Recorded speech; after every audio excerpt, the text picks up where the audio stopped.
right, good evening, everybody. Thank you so much for being here tonight. Appreciate your time. Hope everybody got something good to eat and something to drink, and we hope to have a respectful evening of your time that you're giving up your evening. So we're starting at 6. We're going to end at 7:30 promptly to get you out of here so you can have a good evening. So just a couple of notes I thought about today as we talked about, and that is we ask that you come in here with an open mind, because there's so much misinformation in the world today. We hear that fake news thing all the time, but we ask that you come here and listen to the people who are doing the work and know the stuff, the experts in the field, those subject matter experts, and listen to what they have to say, and then from there, hopefully, you'll be able to have a better idea of what's going on, because there is a lot of misinformation out there. We do have some kind of guidelines for the evening so that we can move through this, and you may or may not be able to read those, but we appreciate all of you signing in, because we do have that sign-in sheet. And then we gave, there's a questionnaire back there so you can give us some feedback at the end of the evening. And by the way, when I say us, I'm Deborah, I'm your facilitator. I'm kind of a third-party neutral source that's here tonight to keep the meeting going and kind of keep things running smoothly. I am not in the district. I do not live in Globe. I do live out in the middle of nowhere with a septic tank and off-grid, so I am a rural American person and love it. But I'm here to keep the meeting going. But we do ask that you check those phones, because I forget to turn mine off all the time. So if you will, please turn your phone off. I know if you get a call from the Pentagon or from Washington and you need to take an emergency or something, that's different. Otherwise, we ask you to step outside and take that call.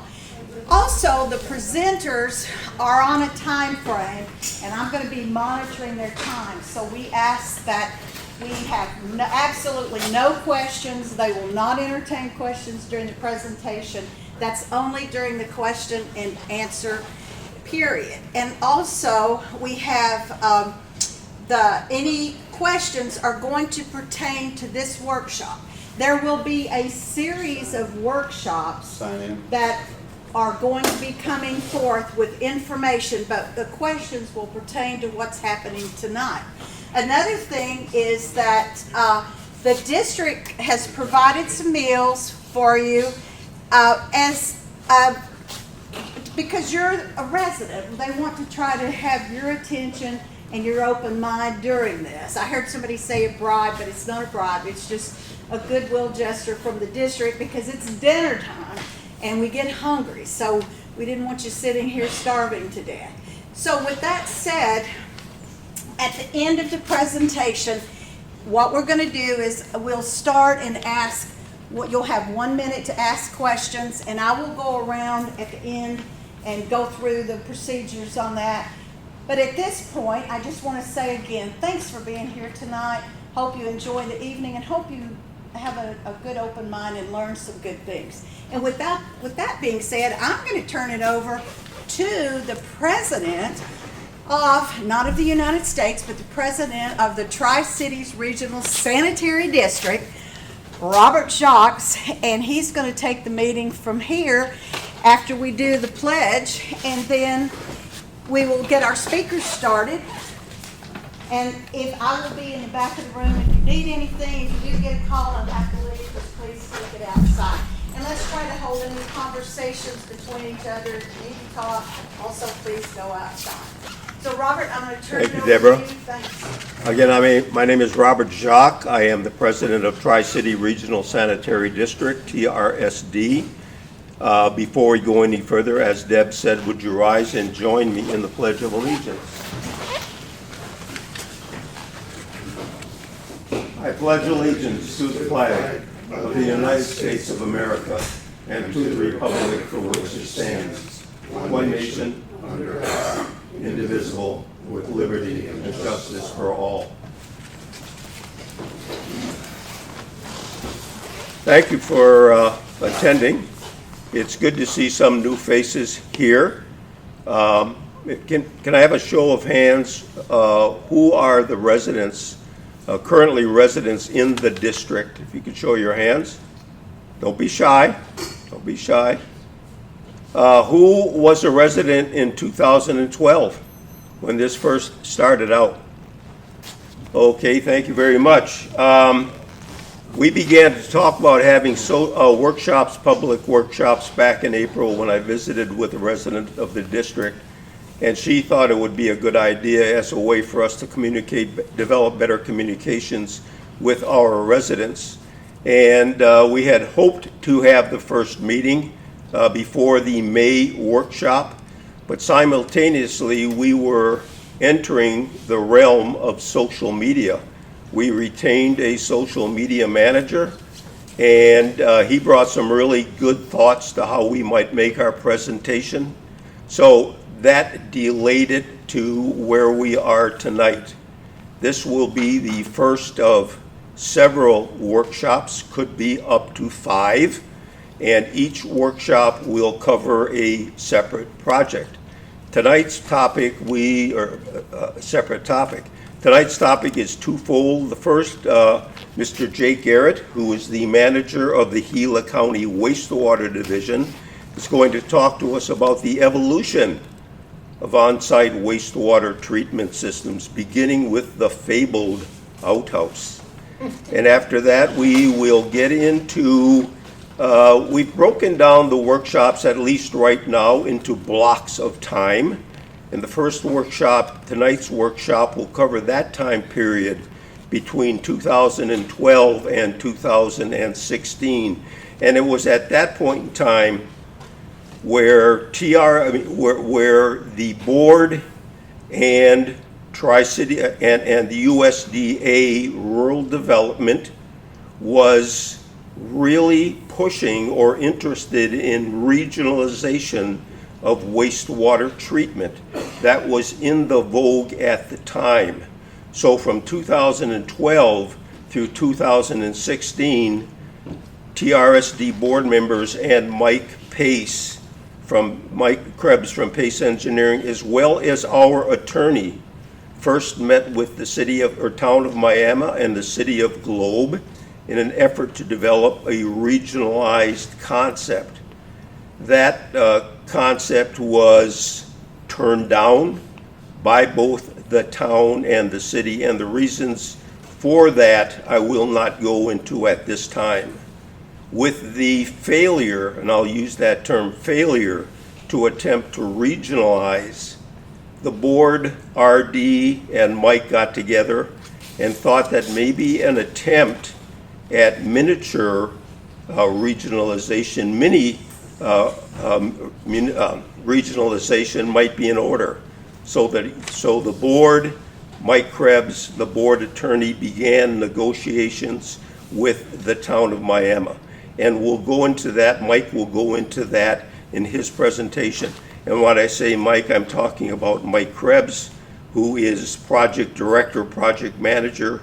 He has done everything for this project for the last 12 years, and he continues to work extremely hard.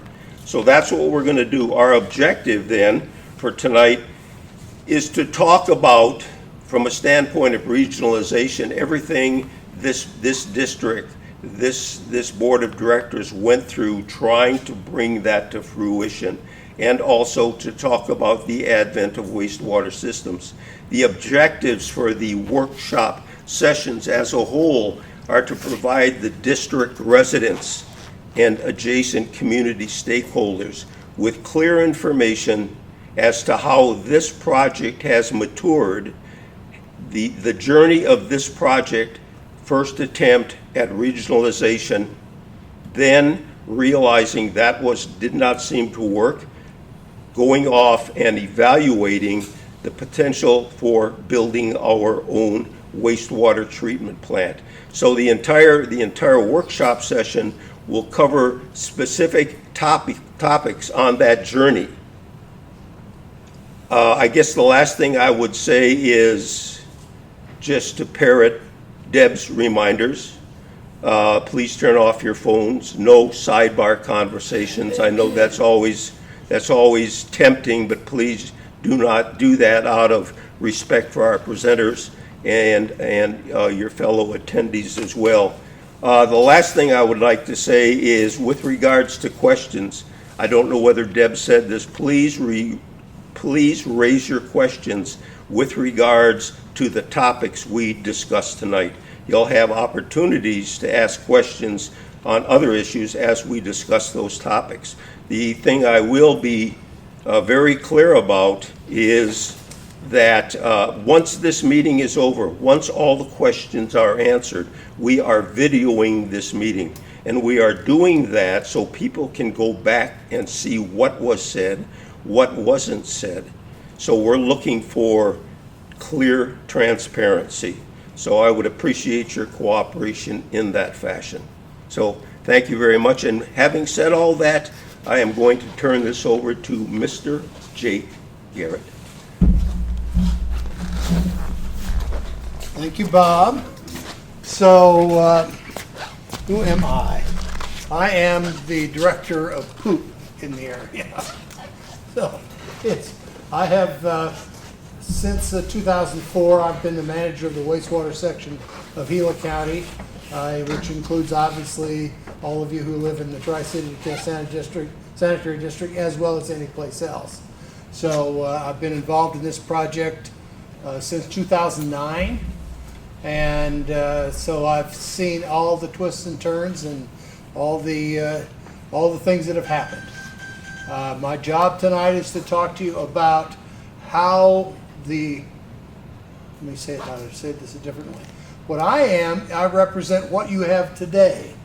I regulate what you have today, and I deal with all the people who have the things, your cesspools and your systems, the on-site systems that you have today. So that's what I do on a regular basis, and so I get to deal with the citizens of Gila County frequently, and as well as the citizens within the Tri-City Sanitary District frequently.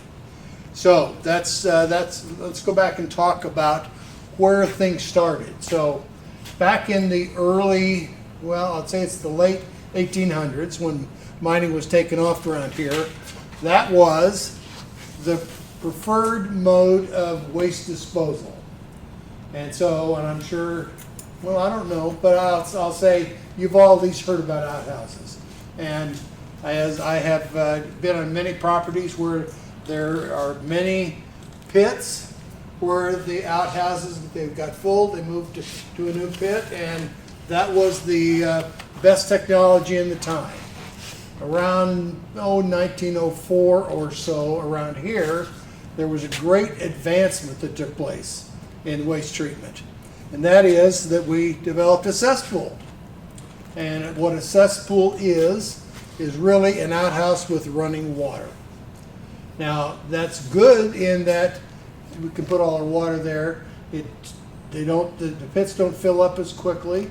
The bad part about it is that water is not cleaned at all by the pit. The water coming in takes the poop and moves it right on down into the groundwater. So if any of you have seen, you have surfacing around your cesspools, what you will find is that water is pretty nasty stuff. And if I see a lot of people whose grasses are greener in the back, it's a little soggy, the dogs like to run in and jump on the couch. Well, that's not the most healthy environment to live in. So what the objective is, in fact, the objective of the state of Arizona and the objective of the nation is to get rid of cesspools. And so this is a big step in that direction for you guys. It's also really, really good for you. So let's go on here. Thought you should see what this is a cesspool up that was about 50 feet off of Christopher Creek in a restaurant out in Christopher Creek. And that's an 8-foot culvert, and you can see the culvert rotted away, and so what was left was the dirt that was standing there. And this is one of the things that went away that allowed both Christopher and Tonto Creeks to be taken off the impaired waters list for fecal coli, for poop, for the EPA list. So this was, I thought we should see that. in your area, there are plenty of other variations on cesspools rather. There are lots of ties, railroad ties or mining timbers that make up cesspools. A guy who worked for me who lived in the district here, he helped his dad pour their cesspool, and they put bottles in the bottom and poured around the bottles. And then after the concrete setup, they popped the bottles so that the water could flow out. So that was one version of a cesspool. And the timber one, the best timber one I've ever seen, is one that serves Bechtel Tract right now. It's about, let me think, probably a 10,000 gallon mining timber tank. So it's very loose. I was present when they tried to pump it a few years ago, and as you took the water out, the tank started to cave in, so they had to brace it up, and that was the last time that got taken care of. But so that there is a large leach field, but most of the water just went straight down into the water table, taking the poop with it. So that, and I'll tell you the favorite, well, I've never seen one, but my favorite story about a cesspool is a Volkswagen microbus. And people said that was a great cesspool because all you had to do was roll down the windows and had a nice container. So I've seen automobiles, I've seen everything you can think of. Okay, so let's talk about what happened in this area. So since 1972, I did some looking around, and since 1972 there have been 6 studies about how do we move ourselves forward into a more healthy environment and a way that we can use our properties better. Now, in each of those cases, there was a significant amount of work done. It started out, and then the headwinds got strong, and people lost their energy, and/or the funding went away. And so, nothing has happened. This is the effort that has gone the furthest, and I certainly hope it's successful because it will really benefit everybody. Now, so what the district is made up of today, a few years ago we had the assessor's office give us a list of dates when homes were built.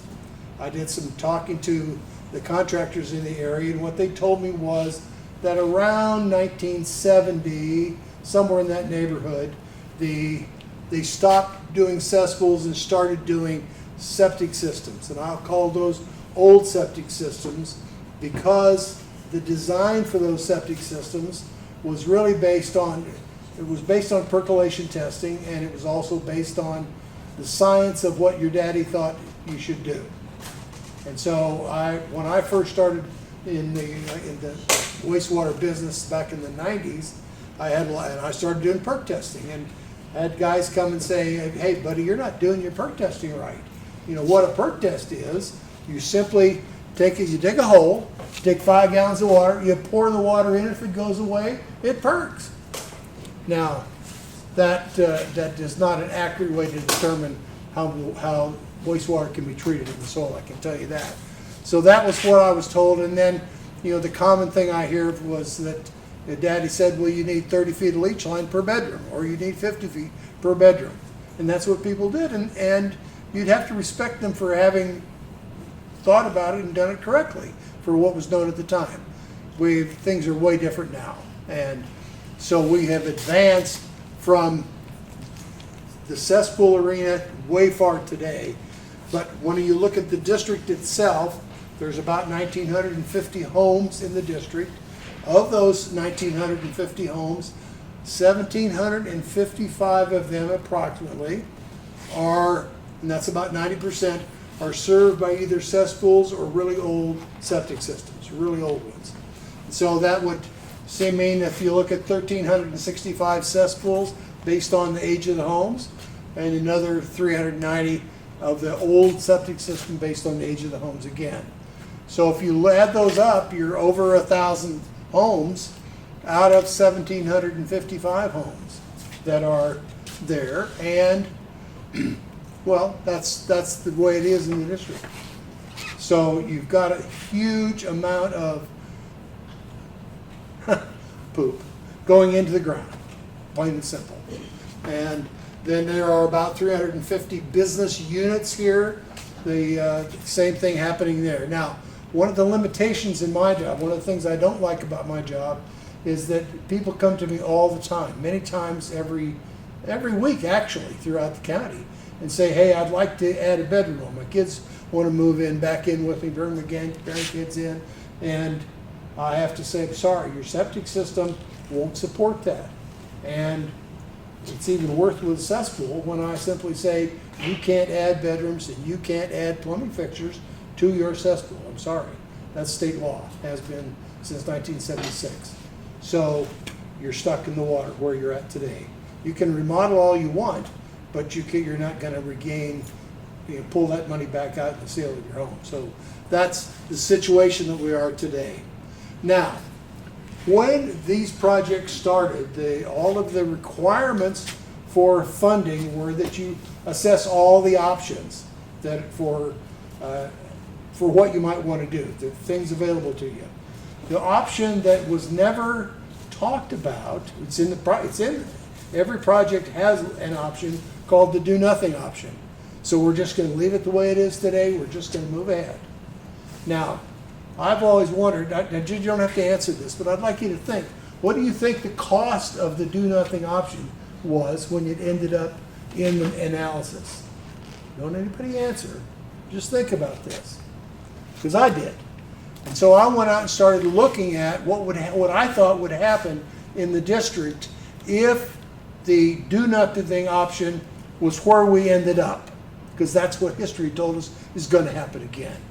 I certainly hope it doesn't. And here's what I found, that that was around 2014, and in those years, the do nothing option added up to about 95% of the cost borne by all of you of the project, of actually putting the project in, no matter what option was there.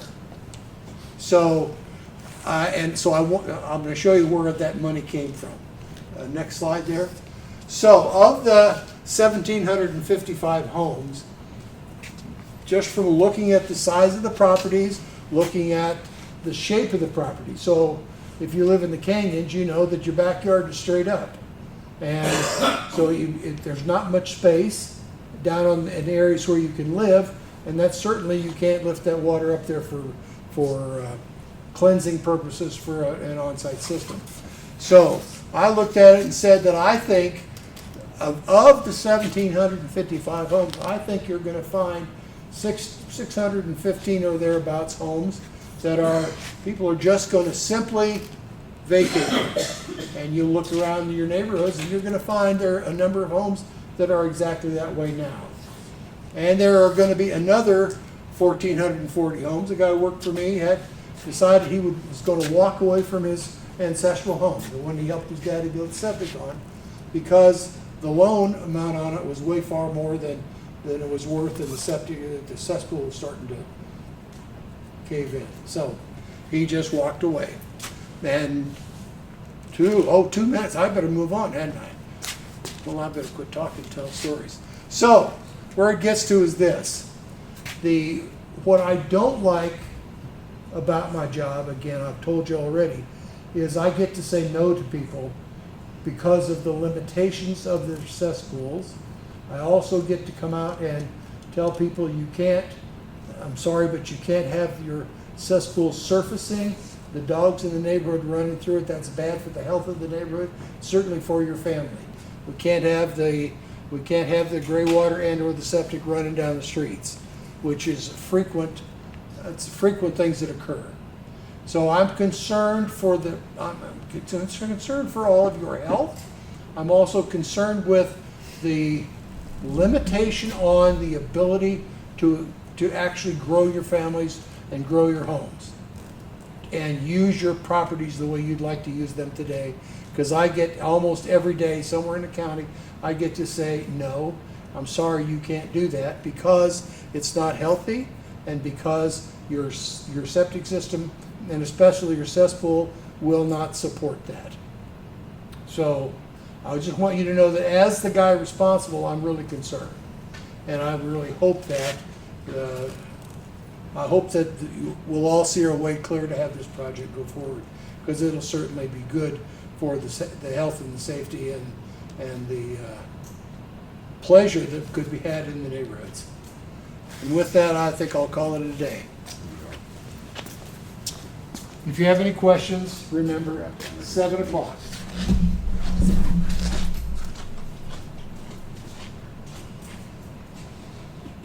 Hold your applause. Okay, to continue, again, my name is Mike Krebs. I'm with Pace, the engineer for the Tri-City Sanitary District, have been since 2012, and seen a lot of things going on. And the first part of what we're going to do is just maybe continue with some of the thoughts and ideas, pictures of what's going on and benefits of the project. Won't spend a lot of time on them, and then we will look at what happened between 2013 and 2016. I'm sorry, 2012 and 2016. And you know, again, we're relaying what happened at the time. Doesn't really have a reflection on what's going on today in the neighboring communities or anything like that. So as Jake said, he's already talked about this, and these were the permitting periods that we looked at to get cesspools and get septic tanks. But again, 89% of what's out there is in violation. Some of the conditions that we've seen in the district in different yards and places with overflowing conditions where, you know, children and pets play, as Jake had mentioned. Here's another one. The one on the right, I know is Jake and mine's favorite. It's known as Charmin yard art. And then the one on the left here is under a home, where a cesspool is under a home and it's flooding. And then the one on the right is where a foundation is being destroyed because of the water and the cesspool overflowing. So, and again, I'm just rifling through these because Jake went through these pretty well, but current conditions impacting communities' health and sanitary.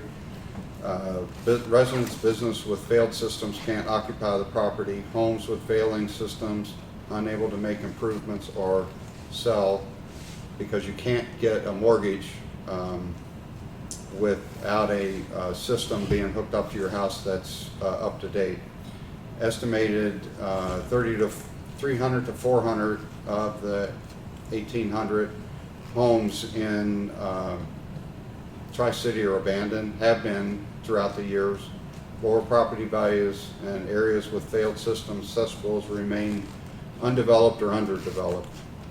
Benefits, improved overall public health and groundwater environmental quality, increased property values, promote restoration or abandoned properties and those that want to work on their houses to add bathrooms or bedrooms or whatever. And we will say that, and I think we've talked about this before, but USDA has some programs to help homeowners with these things they would like to get done to their house. And if you're interested in that, we can guide you in the right direction.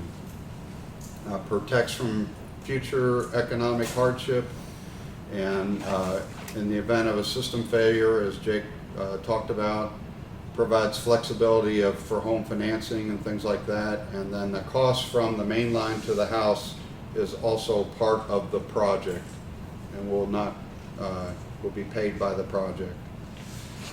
So we talk about 2013, 2016, what went on there? Well, I'm not going to spend a lot of time here, but what I want to do is just get into more of the meat of what happened. So USDA in the very beginning met with Tri-City and encouraged regionalization. I think EPA at that time was really hot on encouraging regionalization to try to limit the number of facilities and things like that. So Tri-City had reached out for a meeting at the Globe Chamber of Commerce on July 11th, included USDA, Gila County, City of Globe, Town of Miami, and Tri-City were all a part of that meeting. And so to talk about what was being proposed and to try to help understand what that might look like is Tri-City was suggesting to both the town and the city to say, hey, let's take these two treatment plants, let's regionalize them so all of the wastewater can go to these plants, and then, you know, some method of a board would be created that would represent these two treatment plants in order to, you know, to take care of the cost, to manage them, to just take care of them and do what it needs to do so the water can be treated and get a quality effluent. And maybe those could be based off of, the board members could be based off of population in each area. And so at the time of that discussion, both Globe and Miami really, they didn't like the idea. They kind of said, no, we're not going to happen. And there really wasn't a clear reason, you know, why they were talking about that. But as conversations during that meeting went on, it was suggested that, hey, let's have a second meeting in August and see if we can further this and maybe make some progress. And when that meeting happened, which was scheduled for August 8th in 2013, the only entity that showed up to that meeting was Tri-City. No one else showed up. So regionalization became not an option, and Tri-City informed USDA of that. And in the discussions with USDA at that time, they encouraged Tri-City to open up talks with the town of Miami to see if there was a possibility of some type of agreement that could happen between the district and the town of Miami. And again, this started in 2013, and the attorneys were the main negotiators with consulting support. And we met with the town for 3 years approximately, and there was 60 meetings plus or minus during that time period. And as we said, the negotiations started really pretty much after the regional approach, you know, wasn't going to happen. And there was really kind of a dual purpose of that. It was really just to see if it was possible that the two entities could agree on some type of terms. And the second part is to obtain cost information for not only the preliminary engineering report, which needed to be put together, but also just so that we can understand, or the district could understand, what the cost would look like in the evaluation. And so, as I mentioned, you know, a lot of that cost information was needed for the preliminary engineering report, which was put together for USDA for the funding. And, you know, it required these evaluations to go through to look at the different options and apply costs to them to do an evaluation. And I'll talk about the details of that evaluation and what is included in that in just a second. But these other items were just some of the other things that were part of the preliminary engineering report. Of a copy, I believe, is on the website. So appropriate valuation for an evaluation like that of, do we take option A or option B, is what they call a life cycle cost analysis. That's a very standard financial alternative evaluation that's required by USDA, and it basically is a 20-year life cycle cost. So what does that mean? It takes all the costs that I'm showing here and talk about to put those together in a formula that brings everything into today's cost. So if we look at the first item, capital cost, okay, we figure out what it's going to cost to go to here and what it's going to cost to go to here to build it, construction. So you've got both of those. Then you also have operational costs for both of those, and you look at what's it going to take to operate it over 20 years, and you say, what is the present value of that in that 20-year period? And same with short-lived asset reserves, same with salvage value. And so those are all cost. And then costs then are there, if there's revenues that are brought in, those offset the cost.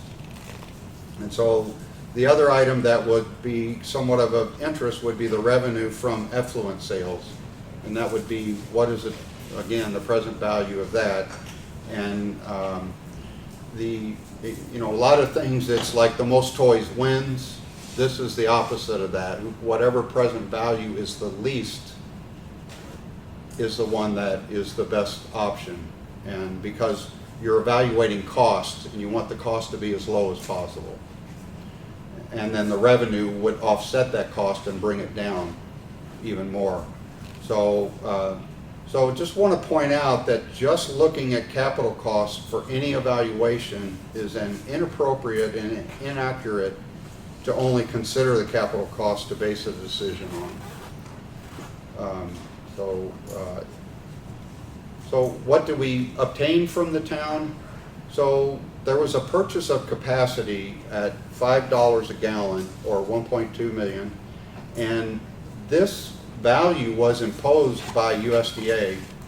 I think the initial conversations that happened was $12.50 a gallon is what the town had proposed.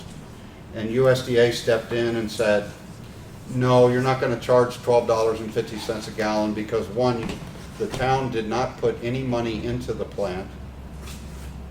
It was built and given to the plant, and two, USDA's paying for it, and the people that live there are paying for it, and neither should have to pay for added capacity that you didn't put any money into. Also, USDA was helping the town with their project. So that's why it ended up at around $5 a gallon. And then the next item, as I mentioned from my list on the last slide, was that operation and maintenance cost was needed from the town for the engineering report. The town requested financial cost details to analyze, and records, the records were not available, and the town kind of really was very non-committal on providing that. What they did provide, TRSD, was an estimate of O&M cost from the town of Miami engineer. So they couldn't look at their financial statements to provide that information, but they had the engineer put something and said, here, use this. So then, in addition to that, the town of Miami wanted to add a 30% administration fee on top of all of the O&M costs that were put together. And then last but not least is the effluent that was, the water that's provided and the effluent that came out of the treatment plant. Tri-City residents and owners would not see any benefit from that effluent. So it belonged to the provider of the plant. So let's see. So one of the other things that needed to happen as a requirement by the state statute Title 48, where Tri-City was formed by, in November, they had a special election that asked the residents if they were okay with, if they were okay with Tri-City trying to see if they could have Miami treat the water. And so the vote, if it approved, gave the board authority to connect to the town of Miami for the treatment of the wastewater if, and this is a big if the board determined that it was in the best interest of Tri-City owners, residents, and businesses. And even though the vote was passed, at the end of the day, a year later, when negotiations had kind of all fallen apart, and the board basically determined that it was not in the best interest, and USDA agreed to that for the owners and residents or businesses for a number of reasons. So after the negotiations were for the most part done, there was a real breakdown because it seemed like were continually going around in circles and could not get any commitments whatsoever. The district was really struggling getting some concrete items that would say, yes, this is what we agreed to. And so TRSD went, again, talking to USDA constantly, and explained what was going on after 3 years. And out of all of that, it was suggested that Tri-City put an IGA, which is an intergovernmental agreement document, an agreement together. So they had the attorneys sit down and they went through all of this stuff. They spent a lot of time actually pulling all this together, and it was submitted to the town of Miami. And about 2 weeks later, the town, we got a letter back from the, the attorneys were talking to each other. Got a letter back basically saying that they really don't have the resources or the time to read the agreement, but can we start all over? That was really the basis of what that letter was about that was received. So at this point, again, Tri-City consulted with USDA, and USDA said, move on, get the PER together, get the EA together, get it all in, and let's get on with the project. So the board members agreed and basically said, we're going to look at building our own plant. So, and then some of the benefits and the factors that were involved with part of this decision, the preliminary engineering report, and we'll have more detail on the dollars of this engineering report in the next workshop. But the PER basically said that, it was the best option based on all the history that had gone on and the costs that were put together for Tri-City to build its own plant through the life cycle cost that I explained how all that comes together.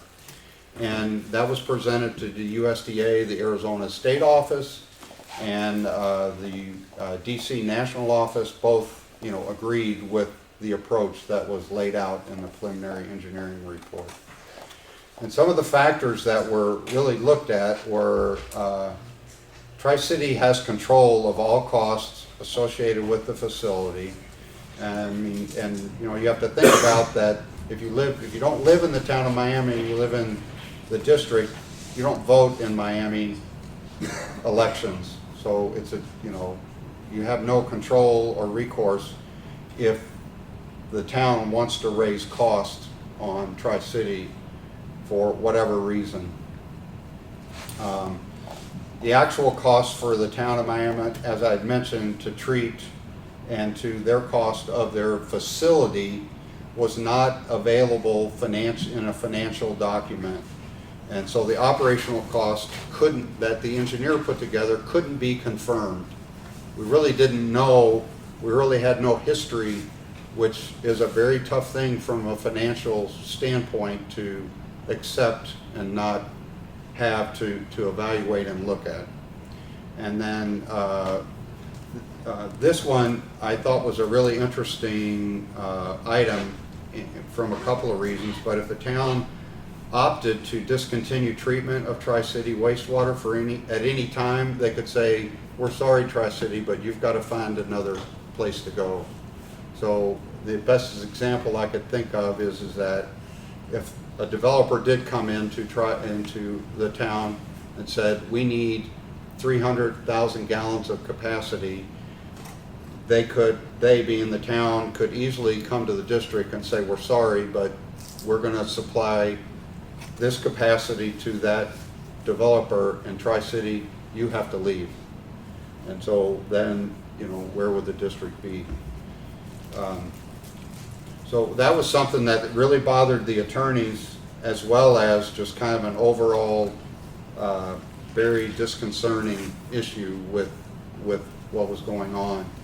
And then Tri-City will see the benefits with its own plant of controlling the effluent revenues and reinvesting that back to the owners and residents of Tri-City. So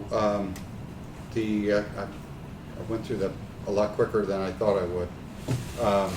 So the next workshop, as I mentioned a couple times, we will just, again, revisit the session 1 here, and we will look at the analysis, a little more detail, the costs and what those costs look like, how they're calculated, sorry. And then we'll also look at the funding. We'll look at the letter of conditions and the funding that USDA provides, how that funding has to be used, what are the strings that are attached to it. And then also we'll get into the ARS requirements for the assessment district process. So the second workshop will basically cover the area between 2016 and 2019. So with that, Deborah, I'll turn it back over to you. Oh, we're a little bit ahead of schedule. We are ahead of so schedule, Gives us absolutely. more time for questions. So what we're going to ask you to do is we will end our questions at 7:30. So we're going to ask you when it's time for, when you're asking the question, to please stand up so we can hear everything, and that way we'll be able to capture it on camera. But also, you've got approximately a minute to ask your questions or make a comment, but we want you to identify yourself. Give us your name and do you live in the district. And so we're going to start on the end and just go systematically so everybody gets a fair chance. So, Robert, do you have a question? I'll defer my Yep. question. Okay. What about you, ma'am? Thank you. Hi, Areli Flores. I am not a resident of the district, but I do own property within the district. I'm a long-term, have a long history of ancestors that have lived in the Claypool district. So my question is, thanks for that information. That kind of puts a lot of the information I've been reading on the website into perspective. It gives a lot more of a background. The one question I had is, when in the negotiations with the town of Miami, what percentage of effluent was going to be from TRSD, and what was going to be from the town of Miami? What's that pie look like?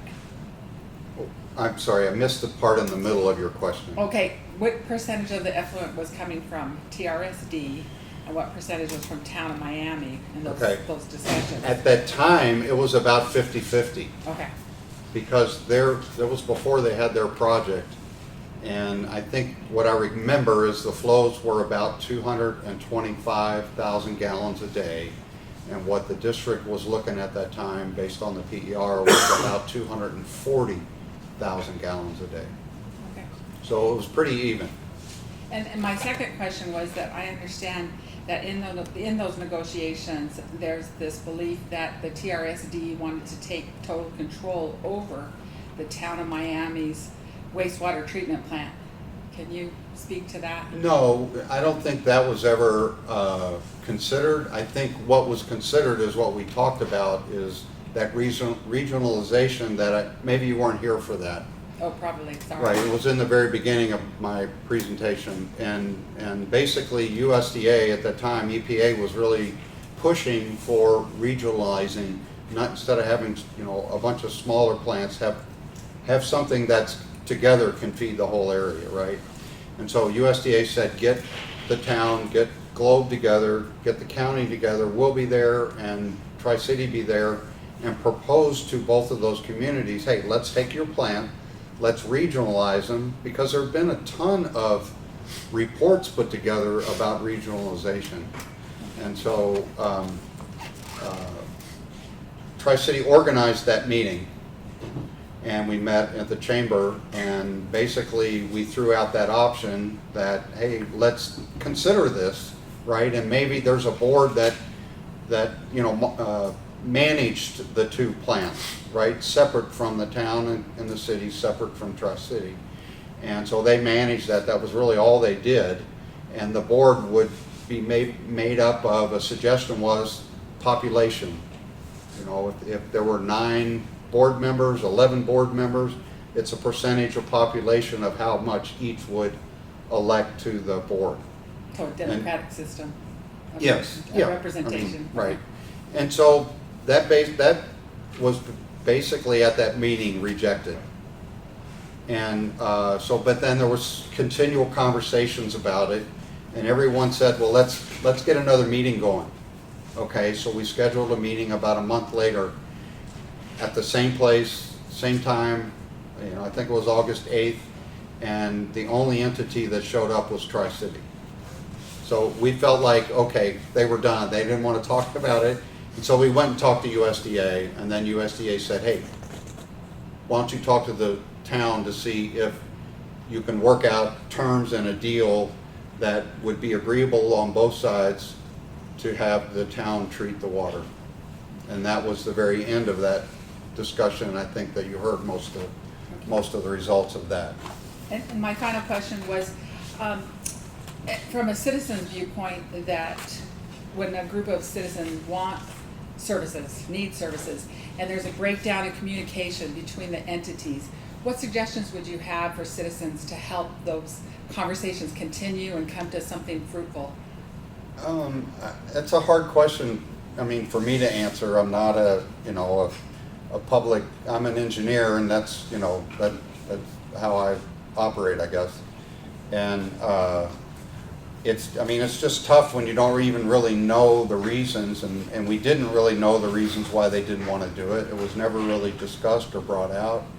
And so, can you go talk to those other entities and encourage it? Sure. But, other than that, I'm not, Okay. Thank you. Oh, great questions, thank you. Jake, do you have anything you want to say or a question at this point? I don't have it. I want to say something. Okay, just stand up, As I was please. sitting Jake here Garrett, thinking okay. about it, I think I skipped over a slide which told you where the monies were going to come from for the do nothing option. And I don't remember saying that, but at any rate, it all comes from the equities in people's homes, the losses that you would have for moving to another location, the getting into places, and the cost of moving. So it was really pretty much all what people were going to spend as a result of the do nothing option. Thank you. Any questions, more questions on this row? I have a couple. Okay, thank you. I'm Tim Haas, local contractor. You stated on one of the last slides about investing, reinvesting, affluent revenue, and then reinvesting to TRSD, citizens, right. residents. Can you expand on that? I can expand on it some. And obviously Robert or Michael jump in here, but so the revenues that the district will obtain from the effluent will be revenues that the district can put back into the district. Or, they should. And the board hasn't really made it determine how they could do that, right? There's a number of ways. You could put a percentage of it to capital cost. You could put a percentage of it to help individuals within the district, right, that are struggling. You could put some of it in there to help offset O&M cost. I think there was 4 of them, and I have it on another slide for the next workshop, but I'm trying to remember the 4th one. But there was 4 that I had listed that were, things that the board could make a decision of what to do with that. And so I think that's really, because you're a contractor, so if, for example, on the first one, the capital cost, if they're reserving capital costs for the future, we've talked to districts and everybody, they've got money set aside. They don't have to go out and they've been accruing money to get capital projects done. But So- the statement that I read was the affluent revenue. Right. Explain what the affluent revenue, Okay, how does that affluent- come about? Okay, effluent is the clean water that comes out of the treatment And plant. it's being sold? Okay, and it's being sold, yes. Okay, that's, Yes. and Yeah, how sorry. is it that you sell affluent water? You sell it by marketing it. We actually already have a contract to sell effluent to BHP. They've agreed to buy effluent or have the option to buy it and have every intent to do that. So what that does for the district is it creates a revenue source, obviously, right? Yeah. It creates money for, I believe, in perpetuity, because the water is always gonna be going into the plant, and it's always gonna be coming out of the plant. And so the more water that comes out of the plant that can be sold, the better for every resident of the district, because it gives the district additional monies that it wouldn't have otherwise. You know, there is actually a return factor Yes. that is anticipated.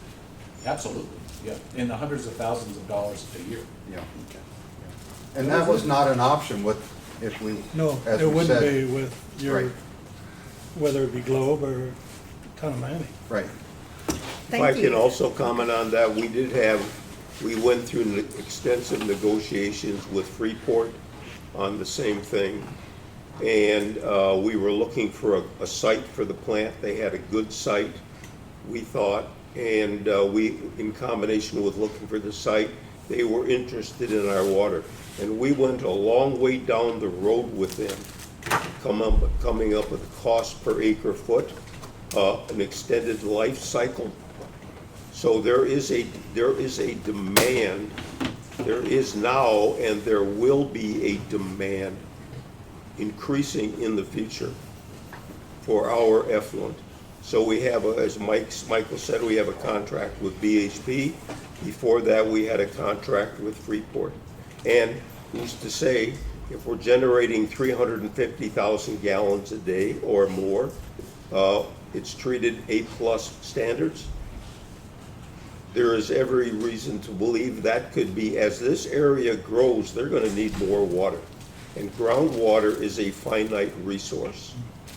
And what we're producing could be treated further. I'm not considering right now the psychological factor of drinking somebody's wastewater, but the reality is that is going to happen.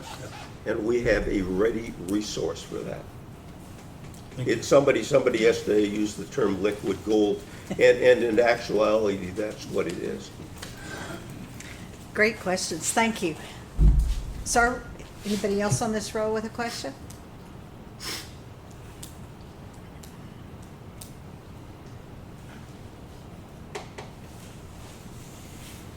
Nothing else on this row? Anything you want to say? Okay, ma'am? Yes, my name's Terry Cook. I do live in the district, and this question has been arose before, and I did not get the answer you guys gave this evening. I have asked, why can the funds that you get back when you sell the water to the mine not be returned to us? So, obviously, you put some thought process into it. I'm really And having a hard time hearing you. I would really addressing that like to me. some kind of clear thought as to how much is gonna be returned, when is it gonna be returned, and why would it be done anything else with but returned to the homeowners? Because if it's our district and it's our bill, it should come back to us. It should come back to our community. Because too many people are gonna lose their homes if they don't have help. End of story. I keep talking to more neighbors, and they're lost. They're scared. So they're gonna need a lot of help. This is an expensive project, and it's gonna cost a huge burden on homeowners. And yes, they need to get out from their cesspools. I don't want a septic. I can last. Mine's been inspected, mine's good for 30 years, they say. Of course, you can never predict that. But I'm looking out for all those people with the cesspools that are dumping their water out in the yard because they can't wash their dishes in the sink. They have to put tubs in there. So it's not just one person, it's a lot of people in that area. That's a really great question, and I appreciate your interest in that. That is one of the reasons that this project is so valuable to the district. How much effluent will we generate? How much will we sell? What will be the sales price per gallon or acre foot? We had developed some of that with Freeport, but that's gone right now. I would go back to what Ms. Flores said a bit ago about having a citizens advisory committee. And that is something I can see citizens working with us on. This will be a board decision. What we're talking now is conceptual. I think we're accurate in flows. We have a good understanding in cost per acre foot or cost per gallon, if you will. But that is a decision the board will have to make. The board understands the economic, the financial, or will understand, a future board will understand the financial conditions of residents of the district. And for me, if I were in that position, I'd be very interested in sitting down and forming some sort of a community committee to help the board reach that decision. That will be a complex process because we have to consider capital expenditures in the future, but we also have to consider the economic conditions of our residents. That's a good question. We understand the possibilities, but at this point in time, there's really not, I mean, we could talk about, here are some of the alternatives, and you could talk about, you just have. But I think it'll be a global approach, Ms. Cook. Teresa, we are not gonna pocket the money. We will put it back into the best use of the project and the community. And if you feel like we haven't been forthcoming before on that, then I regret that, because we've really tried. We want to look out what's best for the residents of the district. That's why we building our own plant enables us to do that. Okay, second question. How much is this gonna cost all of us per household? That How much is are we a gonna be stuck question holding a bill? You'll have to trust me, even though that may be hard for you. You'll It have is. to trust me. We are going to discuss that. That will be the subject of a workshop. You can take that to the bank. Okay, that's it then. Thank you. Ma'am, no question? Anybody, ma'am, on the, Yeah, but I had to finish writing. oh, okay, thank you. Take too many notes. My name is Jolie Stannard, and yes, I do live in the district. And one of my questions relates to cost to homeowners also, is when you did the analysis, you did a 20-year life cycle cost, but the loan that you're gonna require from homeowners is gonna be 40 years. So those are just, it's like night and day of what you're saying. The loan is the loan and it's over here, and the 20-year life cycle is here. And it's called a 20-year life cycle, but like salvage value, you use 50 years. Because typically a plant would last 50 years if it's maintained properly. So, I mean, that's just kind of like Xerox is the name, or something. It's what it's called, a 20-year life cycle. And you actually use the life of what's going on in those, but the loan has nothing to do with that. It doesn't come into the picture. I don't know if that helps you. No, it doesn't, but because to us that live in the community that are paying for this, these 1,400 homes, the cost is a big deal to us. I know it is. I know Yeah. it is, and it's a big deal to us. It's a big deal to Yeah. me. It's driving me crazy how much it's costing, but, it's out of all of our hands. But I think and that will show that the residents of the district are shielded with the max loan amounts. I get that, but I think the problem with the community is there is going to be revenue from this plant, and TRSD board members don't seem to care if it's put back in or put on that loan or something to the people that live here and are actually going to pay for this. Disagree with you 100%. The board is concerned with that. Ever since I've been involved with the project, the board has been concerned with that. If not, why wouldn't they have just gone to the town and not worried about it? Because then you wouldn't have that revenue. We wouldn't even be having this conversation. So, But how many I think years the did it board- take for us to get to this point to a workshop? Huh? How many years did it take to us to get to this point to a workshop so we could know information? Okay. I'm just concerned So- this has been going on for a long time. I'm sorry, but I'm gonna have to disagree with you because I'm sure. you haven't been to all of the meetings. You've been to a lot of them lately, but I was telling Robert, this is not the first workshop that we've ever had. Deborah was here before and we had workshops. We had them for 2 or 3 days. Right. And we went through all that stuff. At that time, we didn't have the information we have on the effluent and the revenue that we're gonna get to it, that's a fairly new thing that has come about because of the location of the plant. And because, you know, we're working with the mining companies, we're working with them before, but there just didn't seem to be interest in the effluent.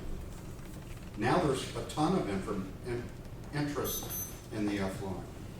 So, there's lots of variables, and we've had workshops before where we have gone through all of this. I have been to some of those, and for the record, I've been coming for over 5 years. Okay.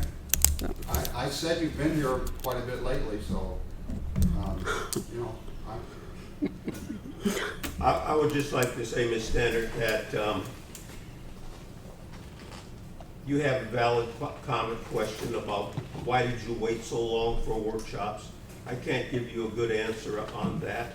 I've been on the board 4 years, and maybe we should have done this before, but the time seemed right now. And what I would ask you is, okay, vent at us. You're angry because we did not do this sooner. I accept that. But we could go forward together and try to give you answers. And I said, we're going to do, could be 3 to 5 workshops. And the issues of how is the effluent income going to be distributed in the project or with residents is a valid question. It's when the PER was done in 2018, the value of effluent at that time was an oh, by the way. It was a consideration, but it was 1/10 the value of effluent today. And that all has to do with water availability, water shortages in the Southwest and the state of Arizona. So I accept that we could have done workshops earlier, but we're doing them now. And give us your input, but please, please stop venting your anger. I accept your anger. Let's Oh, try to work Lord, have together. mercy. I have a sewer system, so so I'm helping pay for all the people that don't have one. Okay. Thank you.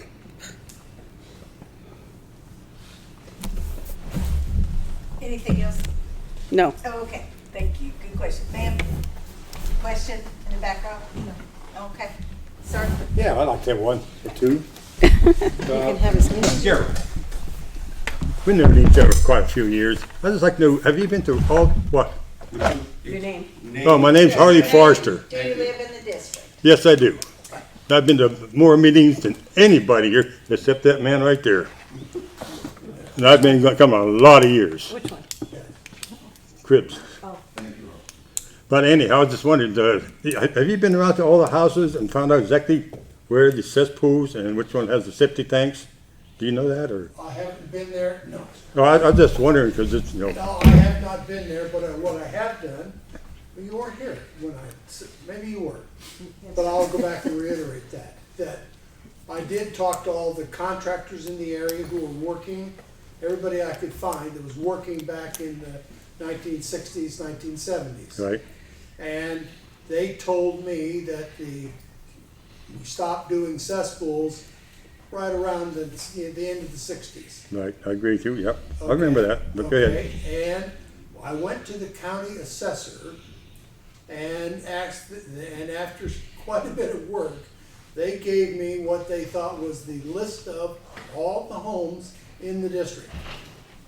Don't think it was quite complete, but it was the best they could do, and the age at which that home was built. And so the estimate, my estimate has been based on a cutoff around in the 1970 range. Okay, so that's factual data. And now I've been in quite a number of homes. Usually the homes I get to go to aren't the ones that people are living in that are fine. I get to go to the homes that where things aren't so fine. I understand that. I've been to many of the homes who the wall of the home, the basement of the home, one of my favorites, the basement of the home shared a wall with the cesspool just outside. And that cesspool leaked through the wall. And so guess what they did? They built another wall next to the wall. And that cesspool leaked through that wall. And then guess what they did? They built a third wall. Okay, then why didn't they just put a pump in there and use it for irrigation? Well, they could have done that, except for one just tiny little problem. What? It's poop water. No, it ain't. It's good, clean water. It's good, clean water that comes out of every cesspool, and everybody knows that. By golly, Harley, that's true. Yeah. I just wondered if you've got to all these. If that's the case, then I don't have to worry about coming out and inspecting any of these places where the neighbors are saying, hey, the dogs are running through the poop water on the surface, or it's going down the street. Okay, well, like I'm saying, you It's had my figures of job. how many septic tanks there were, how many cesspools there were. I No, just I- wondered how accurate that was. It's pretty doggone accurate. Okay, all right, thank you, appreciate the Pretty that doggone information. accurate. Thank you.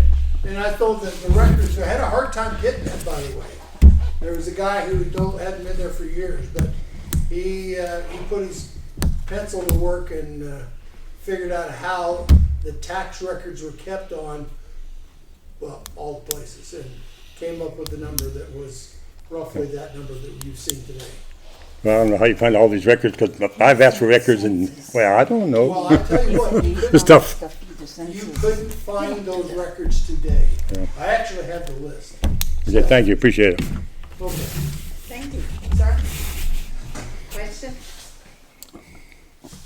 I don't have any questions now. Okay. I'm waiting to where we get to something that's relevant, and we're going to get some transparency besides looking at this stuff. Okay, can you This has been identify my waste of yourself my for the- time. Can you identify yourself for the record, please? And do you, If you My guys- name's Dalton Forrester, okay, can you live in? and I live in the district. Thank you. And I've asked questions and have never had one of them answered, and I put them in writing.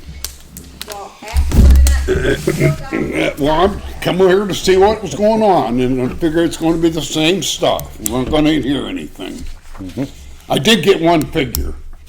He gave us a number of homes. Yeah. I have asked that question many times for years and can't get an answer. Well, the best answer is for me to go find out. And that's transparency. Well, I know you did those figures about 2 years ago, presentation. I updated the figures based on Yeah. our records, so. Figures have been around, but let me say this, that Did I say what I want to I'm gonna say? speak from my point of view. It's been difficult for me to convey all of these things to everybody in the district. Because, we spread out since 2009 on my part. So, I just want you guys to know that I have worked real hard to keep this as accurate as possible, given what's going on. So, those are good numbers. Well, But just so you- I appreciate the information I did get from you, Yeah, good. but the rest of it, Well, I've heard many times. okay. Well, We've got No. time if you want, if you've got anything. no, what I was gonna say is this, and maybe it's out of line, but I was gonna say, I think from my point of view, if there, in the future meetings, if there are things that you specifically wanna know, or anybody here wants to specifically wanna know, I think it would be good to just take them and write them down tonight, and make sure those get answered along the way. Good idea. Could I speak on the Facebook We have page note here? cards in the back if you want Could I chime in to about the write it on a Facebook note page here? card, give it to us, and the answer would be at the next meeting. And we have, yes, That work, Mike? I was actually just hoping I could plug this real quick here. So we did just start a new Facebook page for the project and for the group. If you do have questions that, anything didn't come up tonight that you were looking for or wanted to know, you can head to that Facebook page there. I will pass along any comments, questions, or concerns to the board to either be addressed at a board meeting or a workshop or whatever they deem necessary. So that page name is Tri-City Regional Sanitary District, just on Facebook. And I'll be putting the recording from tonight on there too. So just want to let everybody know. so you will entertain questions on those sites. I am not a board member. member. Yeah, I We're not can't, board I won't be answering questions directly. These comments will be going to the board members for addressing in the future. And I'm hoping that it can maybe streamline the process of questions at the meetings. We've got time if anybody else, if you'll just raise your hand if you have another question or comment. Yes, ma'am. Yeah, I'm fairly new to the TRSD situation, even though I've owned the property or inherited property many years ago. I wasn't interested in the sewer system until I became interested in developing my properties and building some small houses on it. And of course, having a septic You and system I or a probably sewer talked. system it is vitally important. But something happened in the last few days that really made me realize, you know, the comment about, you know, what you saw in the basement and how it was resolved. I saw an image on Facebook where a Claypole resident had an issue with her power pole, or her Yep. power, she had her panel on her house, Yes. and the conduit going up through the roof, and then where the power line came in, had come loose and it was pulling away from the house, and the house looked like it was decaying. And she was appealing to the community for help. And I think what that reinforced in me is that people would put in the right system or build the right wall or build a septic system if they had the money. And so I just feel very strongly that we can't forget that the people of the district would do those things. They want to do the right thing, right? They don't want to have cesspools. They don't want to have leaking sewage and wastewater on the ground. So, Sad seeing is someone doesn't step up and help her because you know she doesn't have the money. and she doesn't have the money. They will come and disconnect her power. I know. And my heart went out to her, and Me too. my husband works for SRP, and if it had been in the SRP district, I know these programs that could have helped her, but that's an APS district, so my only advice to her was you gotta get an outage so that can get fixed. But coming back to the sewer system, what bothers me a lot, and I hear the concerns from the people, and they're valid concerns, and then I hear the response, and I feel sometimes that it's not compassionate. And that, I think, is one of the things that I think TRSD can really improve upon. And I've heard it tonight. I heard you apologize. I heard you say, you know, take your anger out on me. I think that's one of the first times, and I've only been to a few meetings, but where I heard that response. And I think that's really a great step in the right direction, because I believe the people want a sewer system. They want one that they can afford. Exactly. And they're afraid of the cost. Exactly.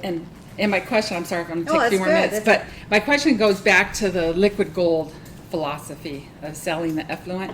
And I looked at the Green Valley Water District, and I know that's been used as an example a few times for TRSD. And I looked at their budget numbers, and for what they're selling their effluent, it wasn't a big percentage of their overall income and revenues. And I know that's a different area. They don't have industry like we do here for the mines. And so I ran the numbers based on what your calculations were on what how much effluent the TRSD would produce. The number I don't have, though, is what do we expect that to sell for in the market here in the Globe Miami community? Future Do we know? workshop. You know, I can say that we were looking at prices somewhere around $550 an acre foot. And let me And- say, this is and- a teaser for the future workshops also. And that was a fixed price, that was the price question. that would escalate every year. And we had, I think it was, Mike, was it a 20-year agreement? No, they started out with 40.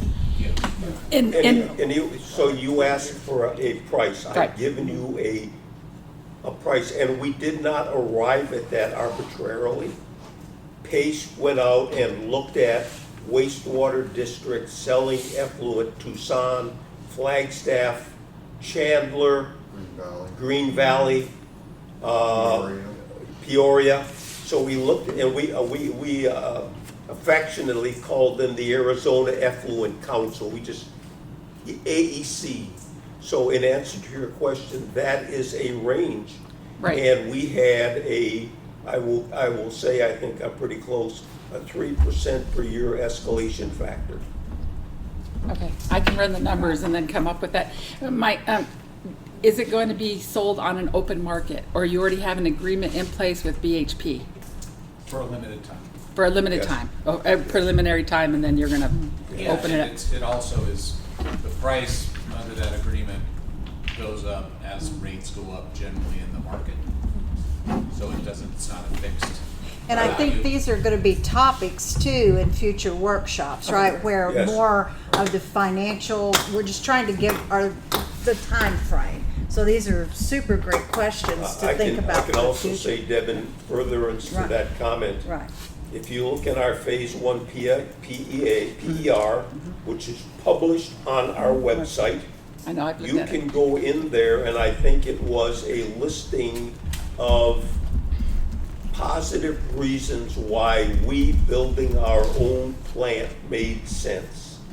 And at the very end of that listing, Mike may remember this better than me, but it was kind of like an, oh, by the way, here's what maybe you could sell the effluent for. Yeah, 25 cents. I It's a think. factor of 10 today versus what it was then.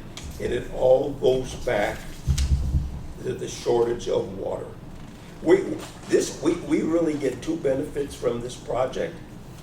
We're treating effluent. We're eliminating non-point source discharges from separate homes. We're collecting that, and we have a point source discharge of an A+ effluent. So we're reducing, we're mitigating environmental and health problems.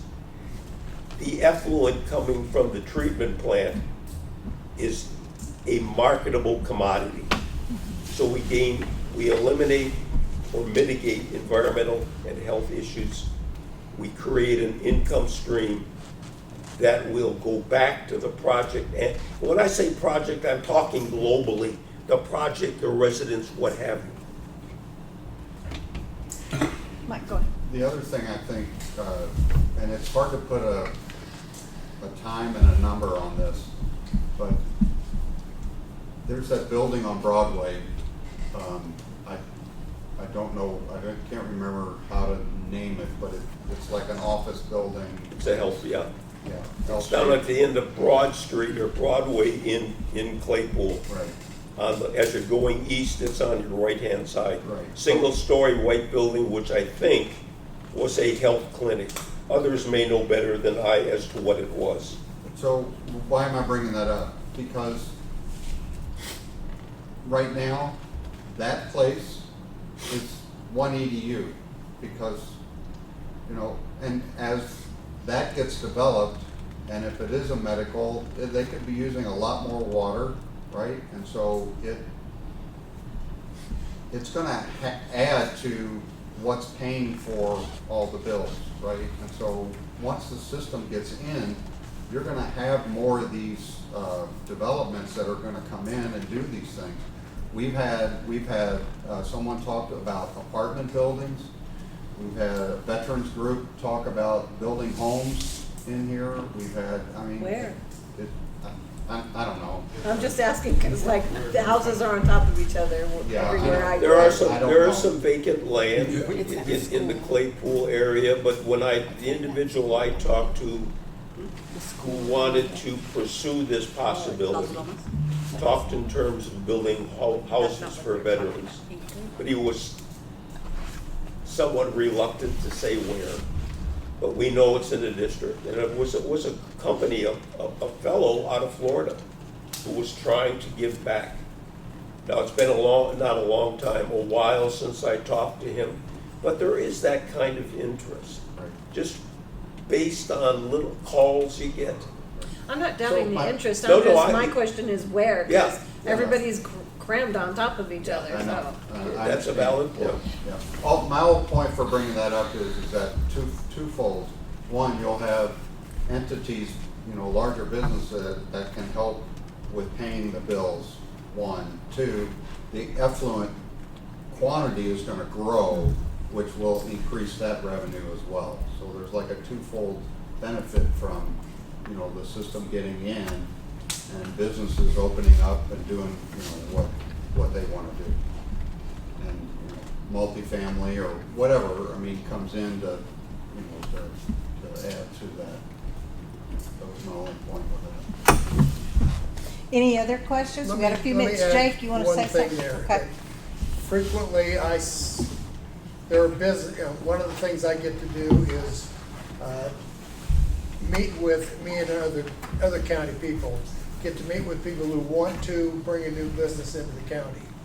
And in areas where there's on-site systems and or cesspools, the most common limiting factor is the wastewater system. And Oh, I agree. I totally, I'm not against it. I Oh, want it. I know, I just wanted. I want the septic out of my backyard. Well, yeah, you get I your don't yard want it. back. Exactly. Yeah, that's right. My yard is limited If because you, it's back and if you there. want to expand your home. Exactly. And you get the space and you can go bigger than your septic would allow you to. And the truth is that some of the businesses are growing and they're starting to max out their septic systems.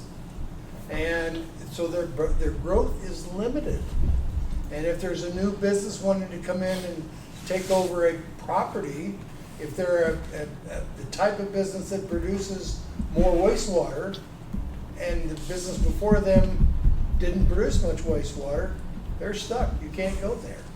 So it's what I see. This is just my observation. Is I see the business opening up.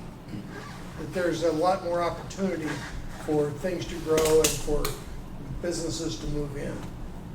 But That would be nice. It it would be really very nice. I just try to figure outside of the box. I don't want to be like, oh yeah, I want my septic out. I want my septic out. Yeah, And then screw myself and lose my home. yeah. And I can't be selfish and say, oh, yeah, do it for me. I don't care that my neighbors can't afford it. I've got too many sweet neighbors that are super elderly and they can't move. They can't leave. They can't just I be, know. oh yeah, I've got this extra bill now. I have to move, or they can't do that. Right. And it's stuck. definitely needed. I know it's needed. It would be a huge blessing for our area, but at Yes. what cost? That's the thing.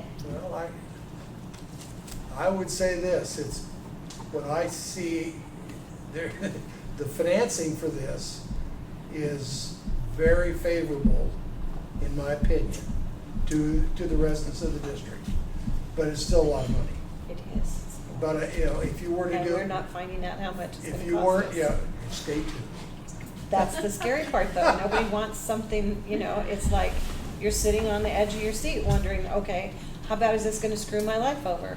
I can't make any plans to do anything with anything I wanna do to my home because I'm like, okay, well, I have sewage to pay for now.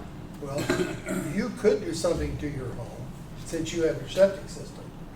There are other people who can't do nothing to their home at all.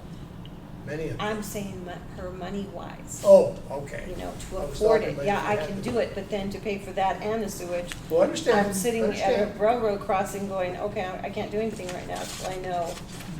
Well, I think that's why they're having multiple meetings. Right, and I think that's gonna be coming out, a lot of the facts and figures, things you're gonna hear in the future workshops. And we're out of time now, so I'm gonna turn it back over to Robert in just a minute to close the meeting. But thanks, everybody, for your attention, for coming tonight, for being respectful of everybody and listening. Hope you got something to eat. And the next workshop is July the 16th. And Mike previewed what was going to be on that workshop. That'll be at Robert, same time, same Yes. bat channel, Yes. same place here, okay. And please go to these websites. It's on a And Sunday? Look at this. Oh, it's a Yep. Tuesday. It's a Tuesday, July the 16th. July Okay, 16th. Yes, the 16th.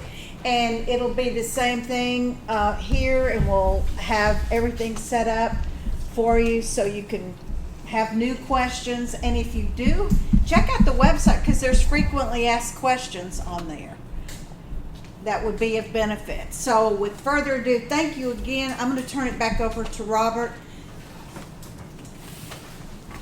And you do have an evaluation. Don't forget to turn that in if you got questions. Yeah, write good it or on. bad, turn it in. That way we Okay. have information, we can grow, change. But thank you all for coming. It's a contentious issue. And we look forward to your further appearances and your questions.